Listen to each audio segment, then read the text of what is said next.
Gagawa tayo ng kangkong chips. Yan, nagmix tayo ng flour, salt, egg, and water.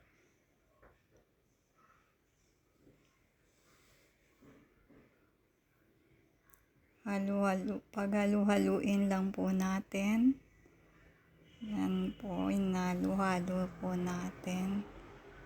Yan po yung na-mix na natin. Tsaka yung kangkong na hinimay-himay natin, yung daon lang po ang kailangan.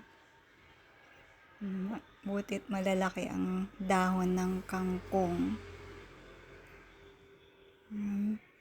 Ilagyan din natin ng paminta.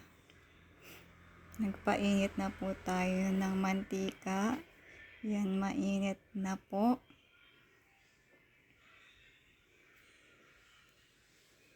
And then, lagay natin ang ating kangkong.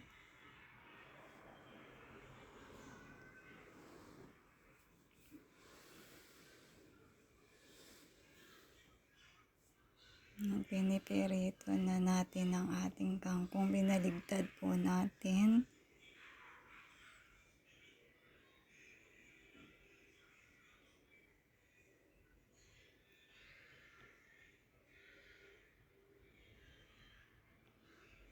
Ang technique po pala para mas lumutong pa siya lalo, bisikan po natin siya ng tubig.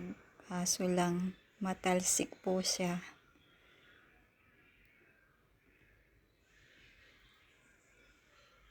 Ayan, luto na po ang ating kangkong chips. Gumawa din po pala tayo ng sausawan, suka, bawang at sibuyas. Tinikman po natin yan. Tinikman po natin siya. Ang lutong-lutong po niya, guys. Gawin nyo na to. Masarap talaga siya. Pakalutong niya. Thank you for watching. Bye!